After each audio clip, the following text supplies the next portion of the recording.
The Republic, like all armies seen within the Star Wars universe, possessed an arsenal of firepower ranging from the most basic of blasters to the largest and most intimidating Venator-class Star Destroyers, all of which of course were used in the war effort against the Separatist army. In this video, however, we'll be looking at what the Republic sent in when infantry simply wasn't enough. We'll be looking at all heavy ground vehicles used by the Republic. If you're not already, don't forget to follow my Instagram for polls, memes, and behind the scenes shots. To everyone in the Discord, I do apologize for not being active recently, but that will change soon. The HAVw A5 Juggernaut was a behemoth of a tank that came equipped with 10 wheels, 3 heavy laser cannons, 1 medium blaster cannon, and 2 concussion grenade launchers. It allowed space for the 2 main tank operators, 6 gunners, 1 sentry, as well as having space for 50 passengers in its hull. For its size and armament, the tank was surprisingly cheap, costing an average of 200,000 credits per unit. Despite all these positives, the Juggernaut had many problems on the battlefield and only the best tank operators were able to handle it efficiently. The tank lacked maneuverability and had troubles overcoming rough terrain, which is why it was mainly used on very mild surfaces throughout the war. In addition to this, if the coordination between the pilots wasn't near perfect throughout the battle, the tank risked immobilization due to the wheels coming out of line and locking up.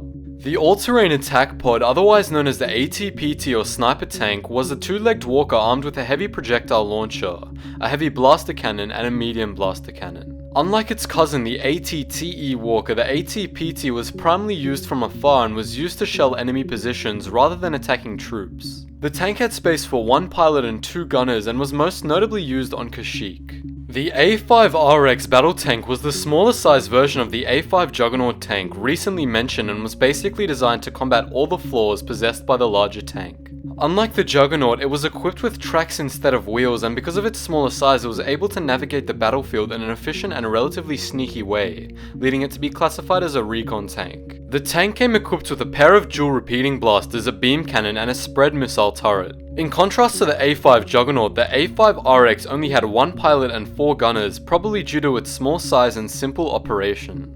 Fourth on our list, we probably have one of the most well-known tanks in Star Wars, the AT-AT. Although many people know of this tank, what many people don't know is that it originated in the Clone Wars and was first used in the Battle of Jabim. Although the walkers were relatively successful in the beginning of their battle, they ended up getting bogged down due to the planet's climate and were eventually overrun by Separatist forces. Jabim was later known to be one of the most disastrous battles ever fought by the Republic. The tank, of course, was later adopted by the Empire, and by the time its final design was selected, came equipped with 2 pilots, 2 deck officers, a commander, and a vast range of heavy laser cannons used to decimate infantry. The all-terrain experimental transport was an armored assault walker that possessed a double laser cannon and twin proton mortar launchers that came with 18 proton grenades. Unlike many of the other tanks on this list, the AT-XT has space for only 1 pilot and was not mass-produced due to designers constantly trying to improve the already great vehicle. The AT-XT would later prove to be invaluable to the Empire as its design largely contributed to the design of the Imperial's AT-ST. Sixth, we have the Falchion-class assault tank, which was primarily used to disable droid bombers in the midst of battles. Although this was the main function of the tank, it was shown largely throughout the Zillo Beast arc in Star Wars The Clone Wars,